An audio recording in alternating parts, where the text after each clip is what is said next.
Hello, everyone. It's episode 77 of the Fitness Business Growth Podcast. I'm here with Scott. Mate, how are you?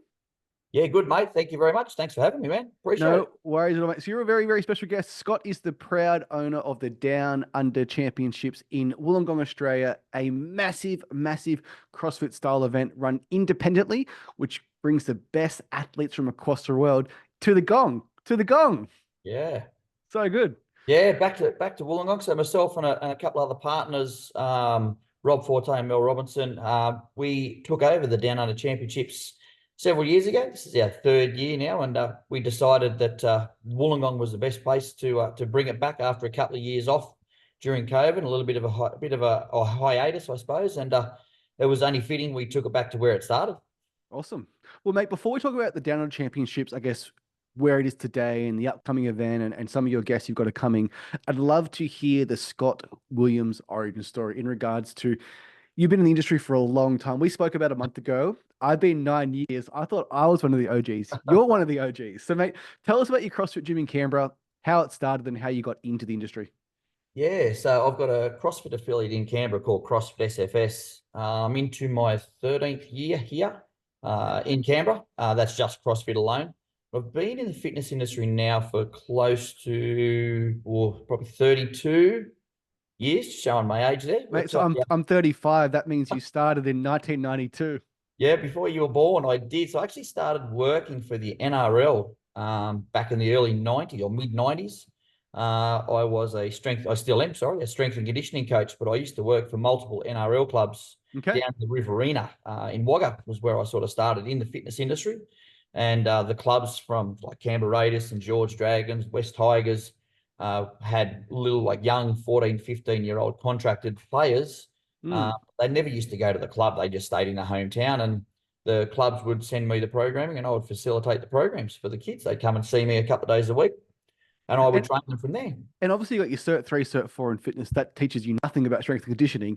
How Yep. did you acquire those skills to be trusted by like professional organizations?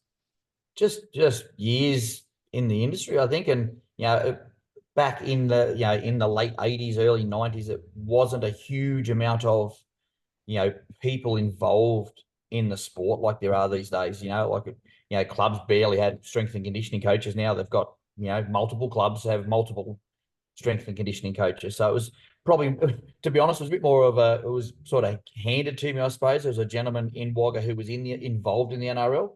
His son was a very good player and he went to the club, but he was St George Dragons. And he said, "Oh, this guy's a really good trainer, knows his stuff. He's done a lot of study and done a lot of work. And I want my son to be coached by him." And that's pretty much where it started. It went from St George Yeah. Dragons, then just went through the NRL. And all of a sudden I've got 7 kids bloody coming at me, still doing training all the kids in Yeah. different It's clubs. So it's funny, right, Scott? Because people are looking for the magic accreditation that will get you to coach for the Storm or for the Dragons or for the Tigers.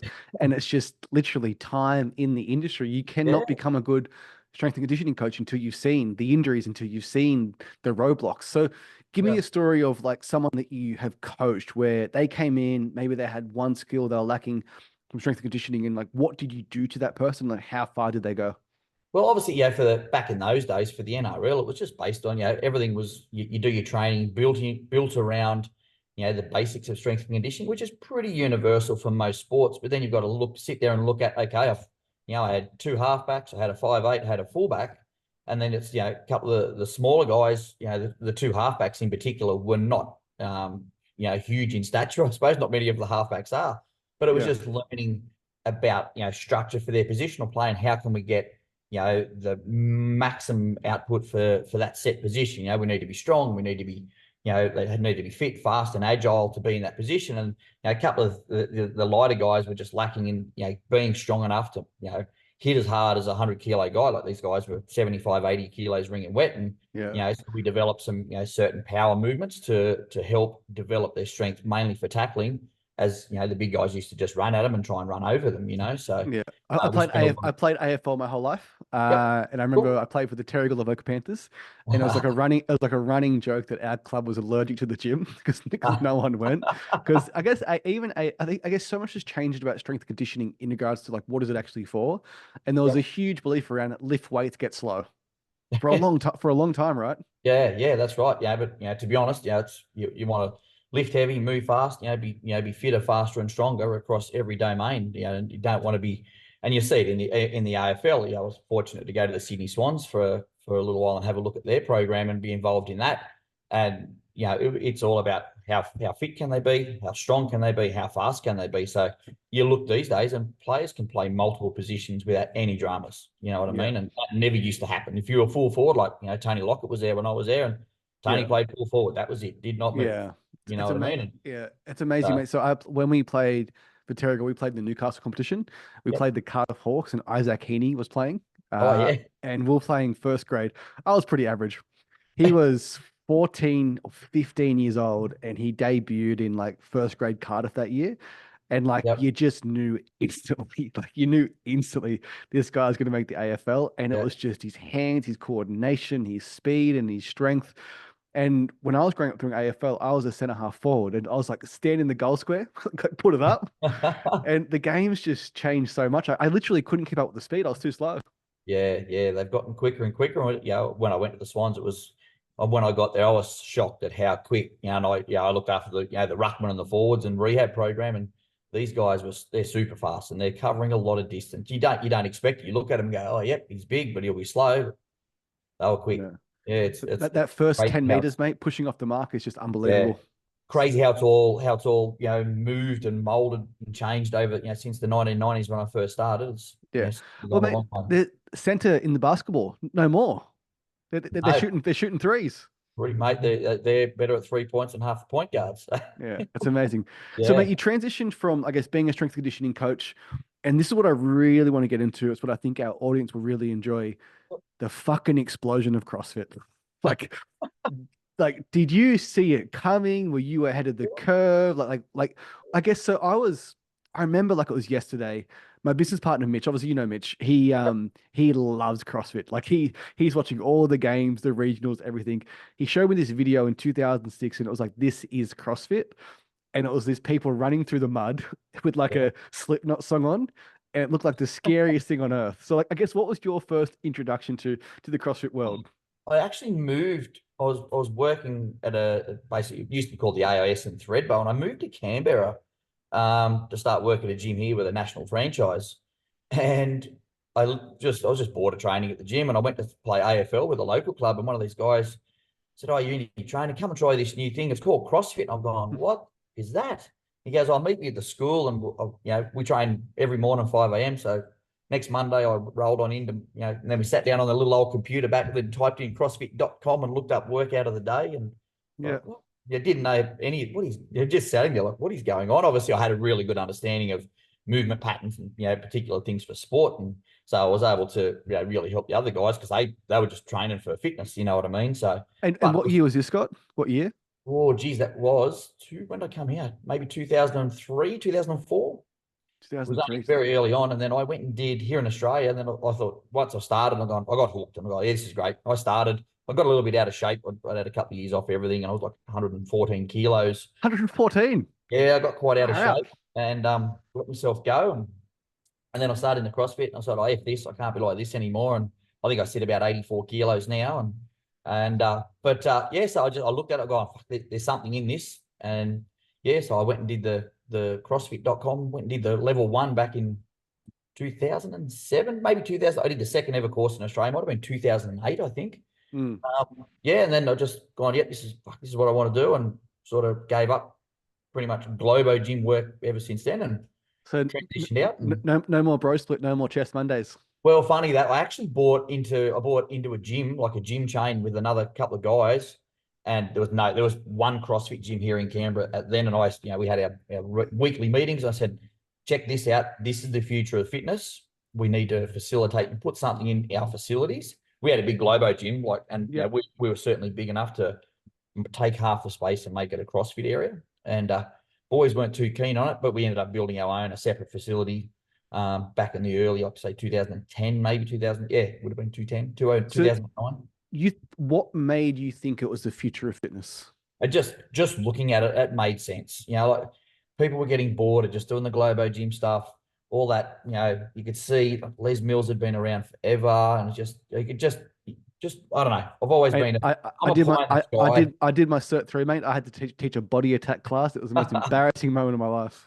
Yeah, you can see the picture behind me. So that's my head Yeah. up in the sky, mate. Back in the 2000 and early, well, I don't even know what that was, 1998. I live up in the clouds. I thought there's something more to just doing 3 sets of 10 bench press, then 3 sets of 10, and whatever. And I was getting bored, and I said, all this stuff just makes sense. I can be, I can make me fit. I can get fast. I can lose weight. I can still gain weight. I had all the attributes. Yes, obviously back in the day, where there was some on the edges, it looked quite dangerous. But I thought there's an avenue if you do it properly and you set a business up really well, that it could be that it would take off at some stage. I just in my head, I believed it was a matter of when, and look at it now. It's the fastest training method in the world. Yeah, it's amazing, mate, because people credit F45 for the growth of group fitness, but it's actually CrossFit. Yeah, F45 actually wasn't around. Yeah, no, it's CrossFit. CrossFit. I guess CrossFit was the first piece. I think the biggest thing for me, like, I guess coming from the business owner lens, was like people wanted personal training, quality training at group training prices. Yeah. And that's what CrossFit did. Like, it allowed people to have that amazing strength and conditioning program without paying $60 an hour. Yeah, that's right. Yeah, 100%. Yeah, obviously, we still, unfortunately, is a bit of an issue. Is not every facility is the same. That is the whole purpose and the idea of it. But unfortunately, some of the facilities are just part-time facilities ran by part-time coaches, and you may not necessarily get what you should get from a full-time professional CrossFit facility. But it's getting better. It's still needs work, like everything, mate. It's still a work in progress. But you go to the right facility, and you go through the right channels, and you go, yep, this is it. Yeah. Well, I have the data, mate. We work with about 20 CrossFits at the moment, Right. and about 75% convert at a really, really, really high level on the back because they are run correctly, and they introduce people the right way without throwing them through a session where they're doing overhead squats and they've never picked up a barbell. Right. So I guess it's the best part about CrossFit is the progressive overload never stops. Like, you can keep getting stronger, you can keep getting faster, but the hard part is getting started or getting started the right way. Exactly. Yeah. The hardest part is, for most people, is just getting through the front door. All the life for everybody's getting harder and busier, and everyone's working more hours. Kids get in the way. Everything gets in the way, but people find excuses. But once they get through the front door, and if it's structured the right way from the start, then they go, "Oh, this is great. I should have been doing this 10 years ago." Yep. Most people all could have started a long time ago. So, like, I guess, like, when you opened up your CrossFit box, like, you would have been really early, like one of the first 50 affiliates. I don't know, like, it would have been early. Yeah, the original one I had, we were definitely in the top probably 70 or first 70 in the country here in Australia. Yeah. And how many in Australia now? Do you have any idea? Geez, no. No idea. Maybe 400. Yeah, far out. I think it's like 5 in Newcastle. They just popped up overnight. Yeah, I think there's still 10 here in Canberra. 10 in Canberra alone. Far out. Yeah, so, mate, I think there's 10 here. No, I rarely speak to a gym owner, that's been a gym owner longer than I have. So I am 9 years in the game. I consider myself to be one of the OGs. And I guess you've had your facility for 13 years now. And I want to drive that point home, like 13 years. The majority of gym owners don't get past the first 3 years and don't sign that second lease. So from 9 years to 13 years, what do you think has made your gym stand the test of time? Because you would have seen so many open and so many close in Canberra in that time. Yeah. Oh, mate, I've lost track. Like, obviously, there's a couple of the big chains, unfortunately, are on their way out. Like, every chain has its merit and it serves its purpose for some people, but some of them are on the way out. I know some of them been announced they'll be standalone facilities soon, which is unfortunate. But like I said, the difference here is just it's just a full-time facility. I don't have, this is it. This is my full-time job. I've got 2 other coaches that don't work anywhere else. They're just here. One's full-time, pretty much manages the facility for me now. That was the biggest step, I think, was to get over that hurdle of me trying to do as a business owner, and to make it successful was me being and doing everything. And you would know that very well. I can't coach every class, plus do all the paperwork, plus do all the programming. You've got to hand some of that stuff over at some stage. As much as you want to control everything, you can't. Not to be successful. No. You can't keep rolling like that. And I'm getting a little bit older. I'm starting to slow down, and I've handed some of that stuff on, and it's still churning along nicely. It's great. So with your facility being open for 13 years, people often talk about pre-COVID, post-COVID in regards to like it was so much easier pre-COVID, post-COVID. I guess I'd love to hear your thoughts on like how easy it was to grow your gym between 2013 and 18 Yep. compared to like what it is now, and what have you seen over time occur? I'm the opposite. I've found ever post COVID, coming out of COVID, has been the best time for business I've ever seen, for us anyway, in particular. Um, Main reason being was, I think a lot, I know some people say it's the other way, but a lot of people went crazy by themselves for, I don't know, pretty much closed for 2 years. We were, you know, that once people got out, they wanted to get back into that. I need some people. I need some Yeah. communication. I don't want to train by myself anymore. And Yeah. I noticed, most of our members were coming from those Globo gyms where you do your own training. Once we come out, and all these facilities went 24 hours, so there's no staff there anymore. I'm not picking on those guys. Like, the gyms are Yeah. great. You can't even walk in and say, "Hey, Jamie, Yeah. have you got 2 minutes to come and show me how Mate, to do a clean and press?" it's so Oh, interesting you say that, man, because our biggest month ever in terms of like putting on members was October 2021, the second month out of lockdown, because exactly what you said, like yeah. Oh, mate. fitness was taken away. And it's Yeah. like it's basic supply and demand. Yeah, we went nuts. Like, everybody was just, oh, mate, we were fielding, emails, calls, messages through Instagram or social media every week, nonstop. It went the other way for us. Obviously we were at a great level pre-COVID.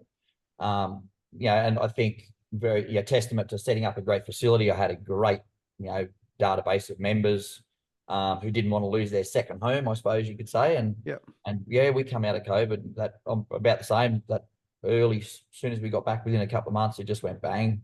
Yeah. And it's been So very consistent ever since. do you remember that day, mate? Do you remember March 23, 2020? What happened? Do you remember like how did you feel that day, and like what was the next 24 hours? Because for me and Mitch, it was hell on earth. Mate, well, I don't know what happened to you guys, but here in the ACT, the ACCC shut all, or stopped all money.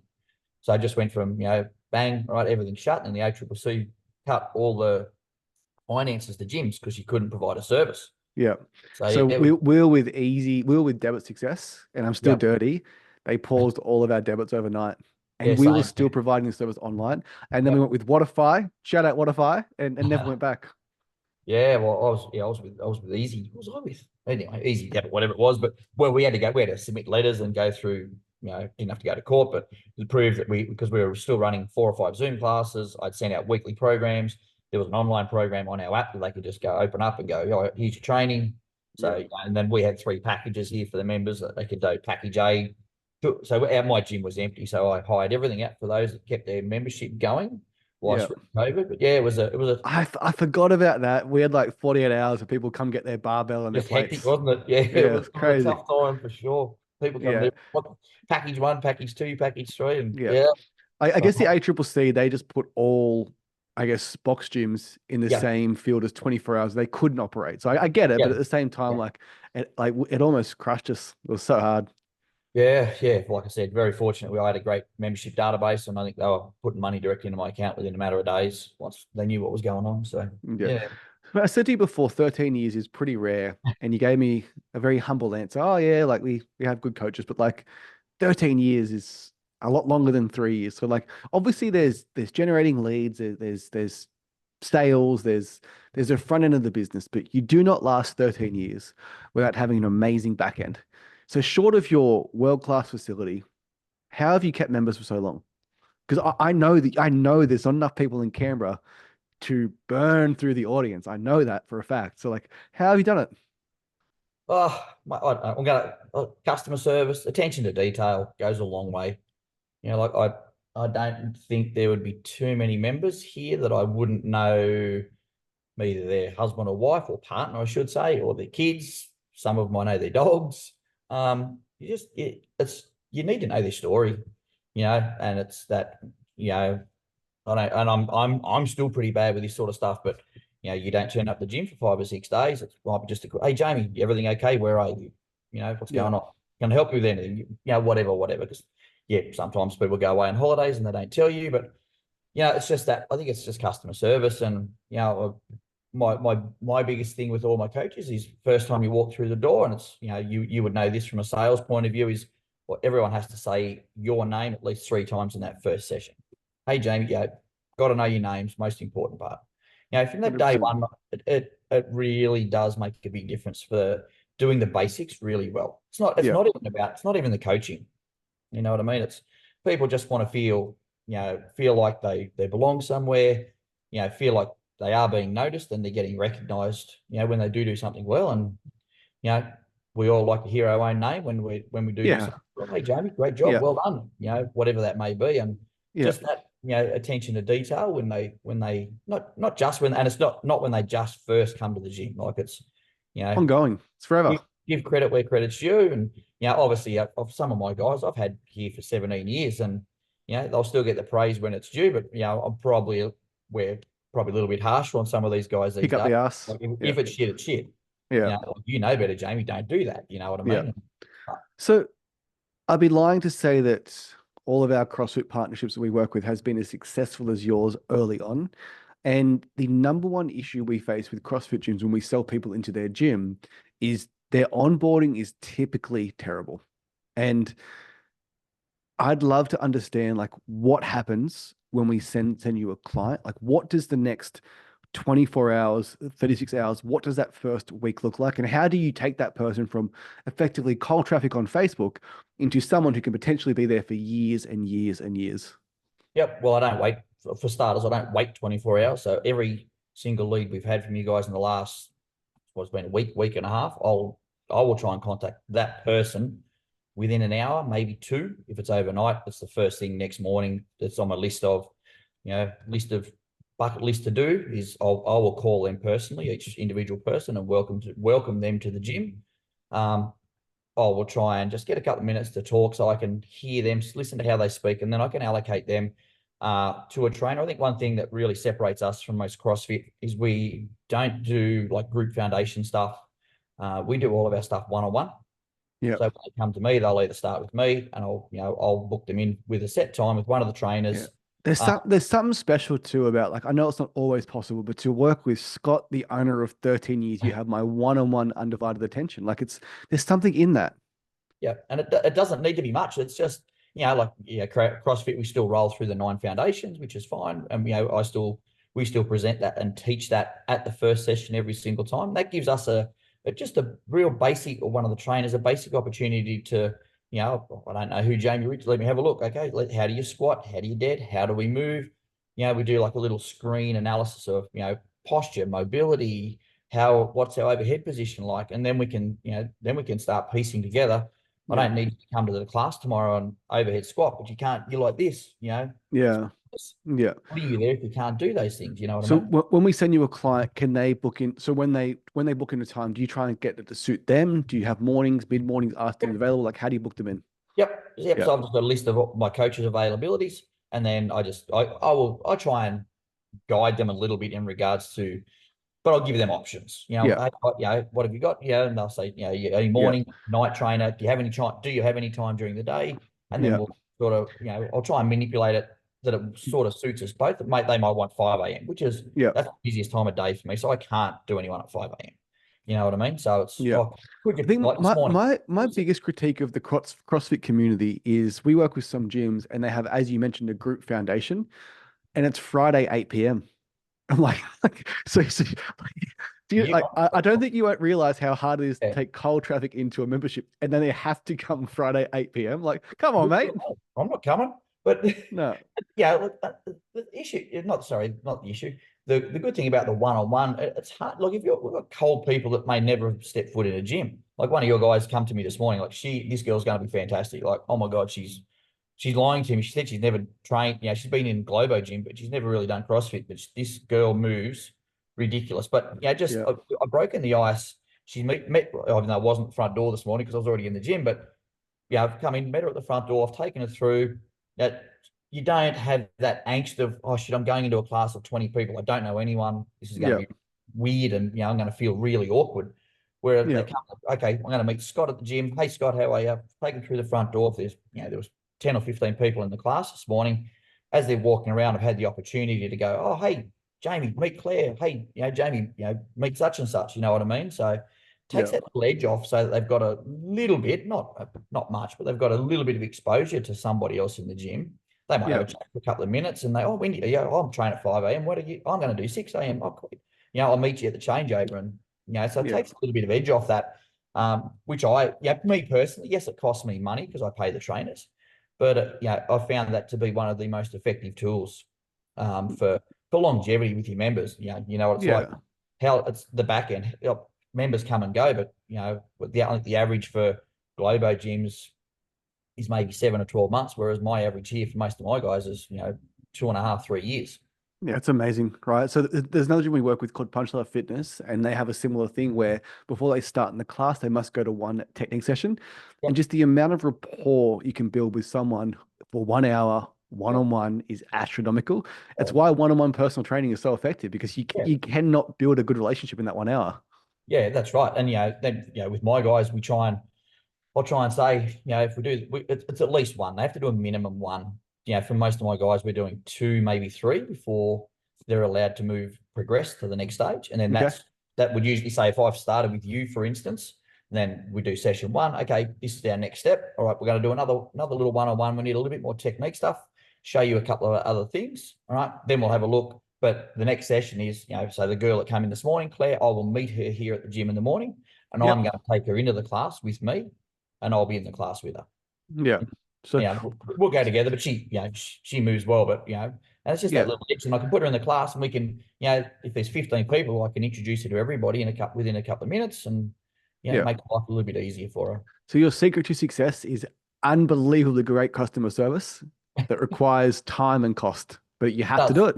Yep, and you've got to be as a business owner, whether it's an affiliate or a gym, you have to be prepared to pay the money up front for long-term, longer term anyway, hopefully memberships, which, it adds up to a much higher revenue for your business over the years, and, hopefully get you in a position that I'm in now, where I can, for the most part, I can come and go as I need. Because obviously 100%. I do travel considerably at the moment. So cool. Makes life good. So mate, I've got a confession. Yep. So I got off that call when we first spoke about a month ago. I said, Mitch, because he loves CrossFit, have you heard of the Down Under Championships? He's like, of course I fucking have. I'm like, I spoke to the owner. He's like, whoa, that's amazing. So I had no idea what a juggernaut this thing actually was. So mate, I would love to talk about what you've done is truly amazing to create this huge event that brings Matt Fraser to Australia to attend it. So how did you become the owner of Down Under? Have you had, a history of running events in the past? And if you're a new person and you want to run an event, how do you do it?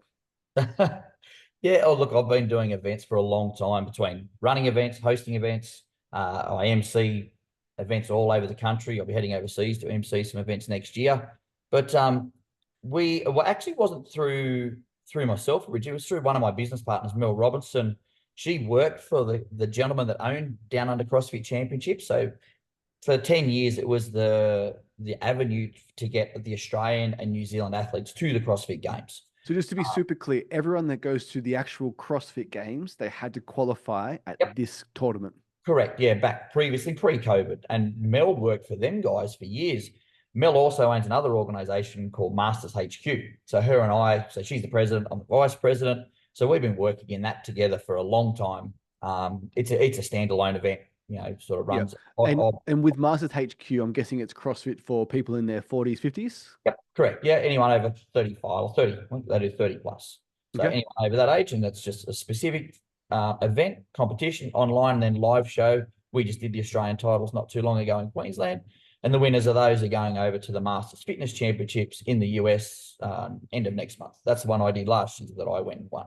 And so Mel worked for this gentleman for years, and then he hit her up and said, I don't want to do it anymore. He'd already relinquished the CrossFit Games, so it had gone to another company called Torian, which is where they go now. So our event is just an independent event. And yeah, Mel sort of come to myself and a couple other gentlemen 3 years ago and said, this is really, really big, and said, I can't do this on my own. And said, would anyone else be interested? And so, yeah, we formed a business partnership for all of us to go in together and take on the Down Under. It's an independently run event. So, we have total control. We can invite anyone we like from around the world. So we've been fortunate. I've had Tia Claire Toomey there, Noah Olsen, Chandler Smith, Saxon Panchak. And this year we're very fortunate. Like you just said, we've got Matt Fraser and the whole team from the HWPO team in America coming over for Down Under, which is going to be fantastic. There'll be some big announcements to be made in the coming weeks for that. For it. Can't wait. Mate, when we first spoke, I asked you something very special. I said, mate, you go to Wollongong, the Volk has to be there. The Volk has to be in the stadium. And I said, if we sell plenty of people into your gym, mate, I need a meeting. I need a handshake. Make it happen. The plan is to have the Volk there. I've been dealing through a party to get the Volk at the event. So Matt Fraser and his partner are right into cooking. So we might be able to piece a little something special together. We're still working out the finer points of that, but the plan is for the Volk, yes. Matt Fraser, cooking with Volk. To be present. Well, it's actually Matt's partner. Sammy's right into the cooking over in America. So hopefully we can put on a little bit of a show for them. Mate, my wife is the only Australian that doesn't like Volkanovski because I've taken a keen interest in cooking. And I just butcher every meal I've ever cooked up. I walk around the house saying, that's what Volk told me to do. I can say, obviously not watching the Volk close enough if you haven't learned a few things. No. So hopefully we'll have the Volk there, and Matt Fraser's going to be there, and the opportunity to come and train with all day, multiple sessions with Matt Fraser and the whole team is something that is not easily to come by here in Australia. So come on down. It's going to be a great couple of days. So obviously you don't start the Down Under Championships overnight. So run me through what was the first iteration of this and how has it become the biggest competition south of the equator? We probably start, planning and preparing about 7 months out. We do an online qualifier for the athletes, which we've just finished stage 2. So stage 1 was done about 3 or 4 weeks ago, which was, there's obviously multiple divisions at the event. So they're done and all set up, ready to go between masters, teenagers, adaptive athletes, and intermediate sort of skill level. This past week, we have they just finished last night at 5 o'clock, which is the elite and RX athletes have just finished their online qualification process. We then take X amount of athletes across each division based on their scores. Judges. So just to clarify, what does an online application what do they have to do to qualify? So we over the last week, the elite and RX guys have completed 4 workouts over the last week. So they video all the workouts, they have a judge, they're all scored. We'll go through all the video submissions now over the next 7 to 10 days. And then if they finish in the top, say 24, then they will qualify for a spot to go to Down Under, which is 18th, 19th and 20th of October. Okay, so there's 24 people in each division. Is that correct? No, there's different numbers in different divisions. So the Masters have 8. So there's too many to go through all of them, but different number of athletes across each division based on. And is there a main division? Is there this is the peak, the number one person south of the equator would win this competition? What is that division? So we've got the elite individuals and the elite pairs. Which is on right now. They just finished yesterday, so all their scores are in now. We'll go through those videos, make sure they're all up to standard and they're okay. And then if they qualify in that, let's say it's the top 24, then they'll be offered a spot into Down Under, and they can either accept or decline, and it will go to the next person in line. So if Matt Fraser was still competing, he'd be in the elite individuals? Correct. And then he'd bring his buddy Rich Froning down, and they'd win the pairs pretty much. Well, if they want to do pairs, I'd love to have Rich out as well. Haven't seen Rich yet. Yeah, cool. They could get the opportunity to do individual or pairs. So I'm just thinking about the logistics, mate. Just how complicated and how difficult this would be to actually pull off. So quite complicated. So there's 3 partners, myself, Rob, and Mel. So we separate ourselves very well in regards to the roles within the business. So Mel looks, she's, does a fantastic job with all the athletes and everything. She's all on the computer with everything goes through Competition Corner, and she answers all the emails. And Rob looks after, he writes and programs all of the workouts. Okay. He sort of looks over the judging. I do all the logistics, so all the moving parts, for the event, equipment in, out, structure, what we need, what's got to be where at what time. And then we piece it all together and make Have sure a it looks crack. good. Yeah. Yeah. And is that Wynn Stadium? We're at Wynn Stadium, yeah. So we'll use both the indoor arena, and we also have access, and we'll planning on the Oval, maybe the beach again this year. So yeah, we're not 100% sure. Rob's just about, I think he's got about 2 or 3 workouts left, and then all the workouts will be complete. Then the testing for all of us, we'll start testing all the workouts between us and see how they stack up, test them all, make sure the time domains work. The logistics for Rob now is, Even just the workouts, I actually forgot you'd have to test them and to make sure they finish the right time and to roll them in. And what equipment would you correct. need? Yep. And Man, we've got a 2-minute window or a 3-minute changeover window. So yeah, the demand for, for that end it's I don't know how Rob does it. It's not my job. I certainly couldn't do it, but there's a lot of work involved in there, and hats off to Rob. And we run our own lane and do our own role, and I look all after the vendors and sponsors and logistics, and so this is an annual event now. Yep. Yeah. Yep. So and we've had it for 3 years. 3 years.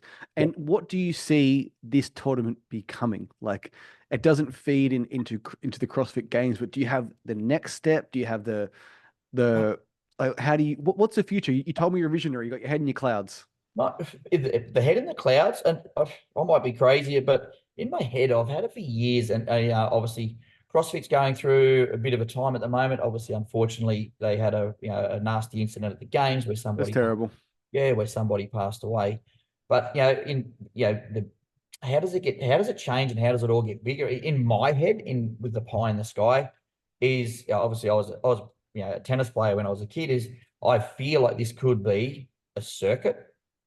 So they come to Australia for the Australian Open Tennis. They come to the Australia for Down Under Championships. They then go to America for X amount of. That would be so cool. They get the 4 cups. That's right. Something like that. And they go to Europe for a circuit of events, and they go to Asia maybe and then each one you get allocated points and prize money and so forth. I really feel so almost like the World Surfing Tour. You go to a beach, you surf, you get scored, and you end up going to 10 beaches, and you're the world champion of CrossFit. Yep. I really feel in my up in the sky. That's where it probably needs to go. I think it's time for something like that to happen. What makes you think that? Because I feel as though, I could be wrong here, but I feel as though CrossFit isn't as popular as it was probably 4 or 5 years ago when Matt was on top, when it was all over Netflix, when Rich was finishing up. I feel, am I wrong? Has it gotten bigger, or Reebok left? They got Noble now. Like, how do you feel about it? Well, legit, like numbers wise, it's gotten bigger. There's more people doing CrossFit now than ever before. I think from the athlete side of things is making it a full-time professional sport. So that more people can make a living out of it. Yeah. It's quite challenging. We've got about $150,000 prize money for our event, but that's not going to, you can't retire after one event. You know what I mean? But it needs to be structured so that they can do, X amount of events. I think the workouts probably need to be looked at so they could come here and do the event.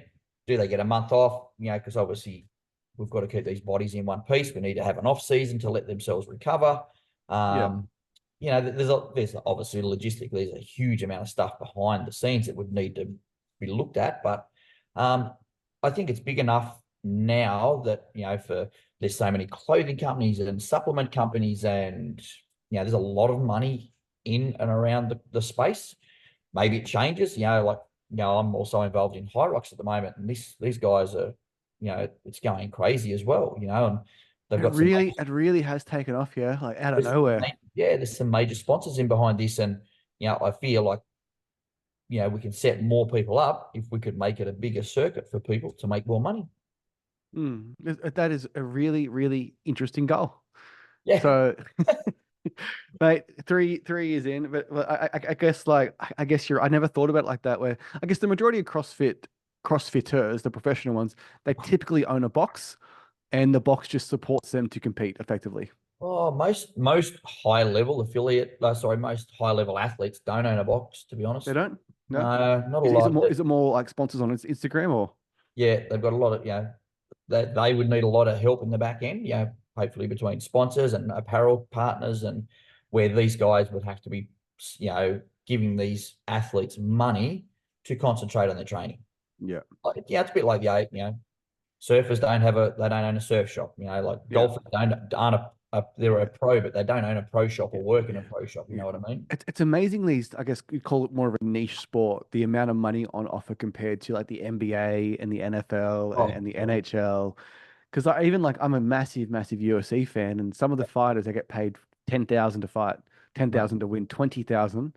They yeah, fight 3 times a year. They make $60,000, and they're paying their coaches, their flights, their hotels, their physios. Like it's actually what people think it is. It's just not what it is. that's right. And even for athletes, and like we'll have them up on Instagram on our Down Under page shortly. Is we've got a handful of athletes coming from the US and to compete here, and some from Europe even for Down Under this year. And these guys, I've got one, two, three. I'm going to say six out of the top 10 men and women in the world in CrossFit at the moment coming to Australia to compete. They don't. It's amazing. You don't do it on your own though. Like they're going to bring coaches. They might need to bring. We're fortunate we've got services for them for physio and chiro and all that sort of stuff at our event. But most of these guys are traveling with a little entourage. So there's the more events. They need more events to make enough money to survive these guys. Is So there any other events like yours that you're aware of in in Australia, or is there anywhere near like your size or scale?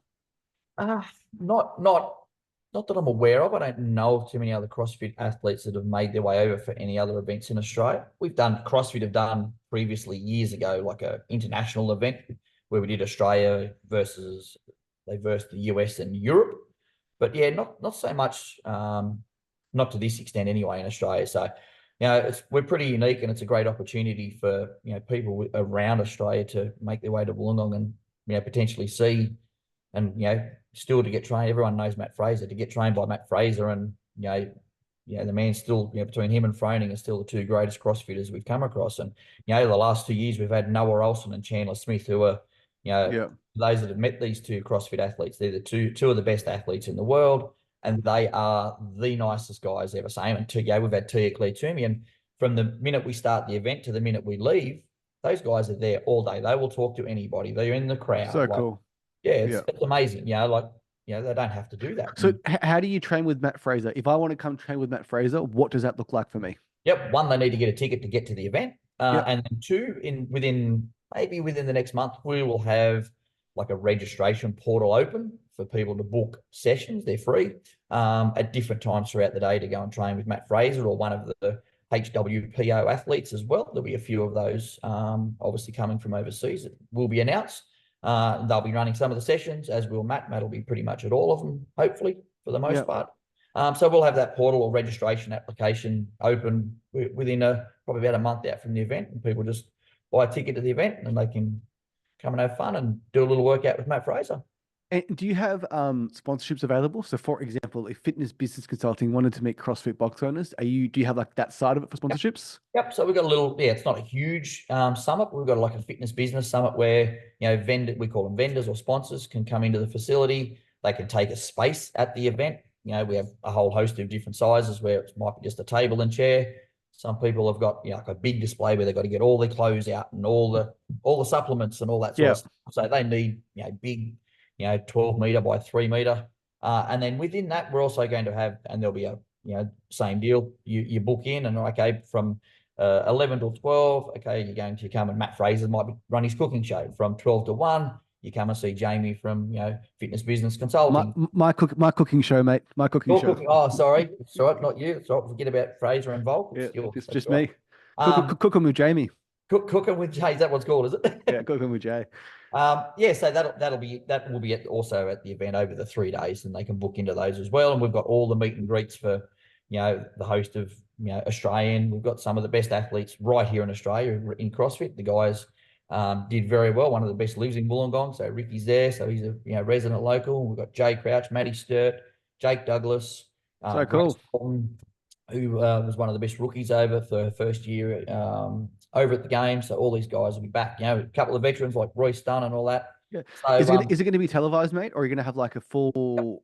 Yep. yep. So it's not televised through ESPN like the games. We live stream the event across the 3 days. It'll be predominantly for all the elites, Yeah. leading Awesome. elite teams. Yeah. So it'll Yep. be streamed, and we've got commentators that have been involved in the CrossFit Games for the last 10 or 12 years. They come over and they will be the hosts over the Yep. course of the 3 days. Truly, no stone left unturned.